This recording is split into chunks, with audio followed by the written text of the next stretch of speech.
I'm Jonathon Parker. I'm one of the neurosurgeons at the Mayo Clinic. I like to solve problems, and one of the things I'm particularly passionate about is the care of patients with epilepsy. And we're going to talk about some of the work that we're trying to translate and actually get out of the lab into the clinic to make lives of patients with epilepsy better. The innovation that we'll be talking today is called Cortalis Neuro, and I think you'll sort of learn why throughout the talk. One of the biggest problems I face every day in the clinic is that in patients with epilepsy, which is the disorder of uncontrolled seizures, about a third of them don't respond to medication. And we're really limited with the options that we have when patients don't respond to medication to treat their seizures. Up to 1% of those in the United States actually have seizures, and thankfully it's only a third that become resistant to drugs. But again, that's a real challenge when drug options really fail our patients. Here in our own state, this equates to about 25,000 patients with epilepsy that doesn't respond to medication. So this is a significant number of patients that struggle with this on a day-to-day basis. And you can imagine seizures are an unpredictable electrical storm in the brain, disrupts your ability to speak, to understand, to move. That unpredictability really makes it difficult to work, to have relationships, and it's a big challenge for these patients. From a healthcare economics point of view, it's actually a fairly big impact. Sort of total healthcare expenditures in the United States is about $22 billion for patients with epilepsy, and $13 billion of this 22 are those drug refractory patients, again, where the medications fail them and don't control the disease. So what can we do for these patients? The sort of last 100 years, if you will, of epilepsy surgery, I'm a neurosurgeon, I like to use surgical approaches, has really been to cut the tissue out that's causing the seizures. And you can imagine that this can be destructive. It's irreversible. We can do it safely and effectively when we know exactly where in the brain seizures are coming from. But oftentimes it actually comes with memory issues, cognitive issues, at the expense of treating someone's seizures. So we've been looking for ways to do this in a much more minimally invasive, adjustable, and titratable fashion. One of the ways that we do this is device-based neuromodulation. This is a form of brain-computer interface where we actually have electrodes or wires, thin wires in the brain, where we deliver small amounts of imperceptible current to actually reduce seizures over time. This is a good approach because it's adjustable, it's reversible, the device can be taken out, and it's modular and allows for update to the technology over time. However, one of the challenges in its current state is that it's only partially effective at reducing seizures. It doesn't cure patients. And there's really not a lot of ability to tailor this in a patient-specific fashion. And this is the specific problem that we've been working on in our research group. There's three critical limitations to this therapy that I want to highlight. One is that device programming is a lengthy process. It can take up to 3 to 5 years to converge on the appropriate settings for the appropriate patient. And there's no real-time feedback. Some stimulator devices we turn on, for instance, for Parkinson's disease, or it's a tremor disorder, we turn it on, the tremor melts away in front of our eyes. One could imagine you could turn the dials on a device, to melt away that tremor and see the feedback. When we turn on a device to treat epilepsy, the patient looks exactly the same because it's an intermittent disorder. So clinicians lack real-time feedback to guide them with the right settings are for an individual patient. And last but not least, it's not a cure. And we're trying to move this instead of just being reducing seizures into actually curing the condition and stopping seizures completely. There's unmet clinical need here, both from the clinicians that treat these patients and the patients themselves. They're frustrated when they have to go through a process that may take years, multiple visits, time off of work, sitting in the waiting room, telling the physician who's trying to optimize their programming, my seizures are still there. So there's really unmet need from a clinical side. And clinicians are frustrated as well.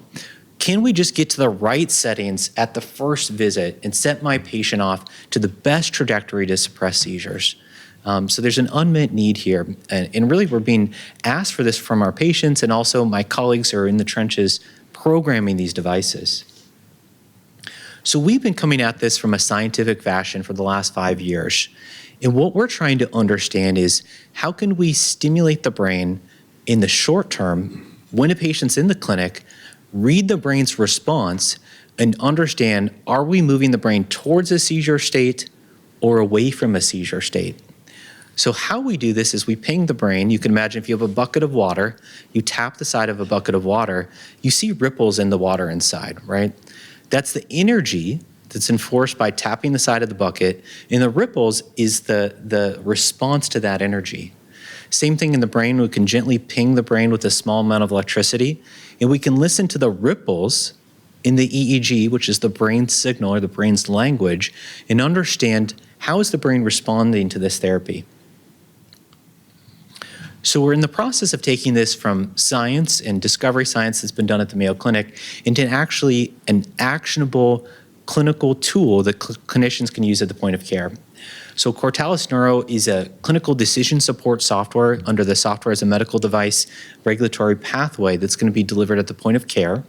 We use machine learning-based classification to understand patient-specific brain responses.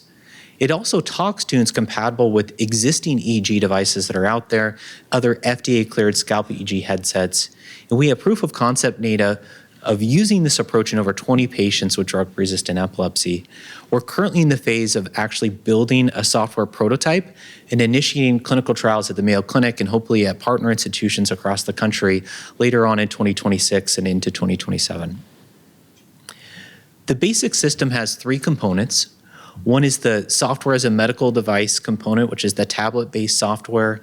It has a cloud aspect where the data analytics is performed, and it communicates, as I mentioned earlier, to other commercially available EEG systems that are already in neurology clinics today, that are already there, so our clinicians can tap into infrastructure and hardware that's readily available to them. This is just a quick screenshot of some of the prototype work that we're doing. This is a tablet screen where you can see in sort of red and blue an area of the brain that's affected by neuromodulation. And we develop a score which basically tells us, is the brain moving away from or towards a seizure state after we've applied stimulation for a short period of time that can actually be done in a clinic visit. So the patient and the clinician gets an answer and gets direction on the same very day that they have their device programmed. So why would anyone do this? The current standard of care is trial and error, months between iterations and changes, and this is frustrating both to the clinician and to the patient. So you can imagine with Cortalis-enabled programming, if you have a biomarker score that tells you what is the right settings to start my patient on today, and they don't have to come back frequently, the patient has a better outcome, there's less healthcare burden, less healthcare expenses, and overall allows this therapy to then be scaled and delivered to more patients and improve more lives. We're taking this the next step, again, getting back to the lab here of understanding not just scalp EEG, but can we actually close the loop? It's sort of one of the emerging themes, if you will, in brain-computer interface is having autonomous systems. So instead of having to have a patient sit down, put on an EEG headset, and give you a report that then you act on, what if the device programs itself? We think that the same control signal we see in the scalp EEG, we can actually see in signals recorded under the human scalp in a way that then can be delivered autonomously to a device that's already implanted in a patient. And this is the future that we're working towards at Cortalis. So our goal is to solve those three major problems that we talked about earlier. DBS programming is a lengthy process. The Cortalis system is deployable in a 45-minute standard clinic visit workflow. So we're trying to get the right settings at the right time for our patient. The second problem was there was no rapid feedback. Clinician was so-called in the dark to understand where to start with the settings.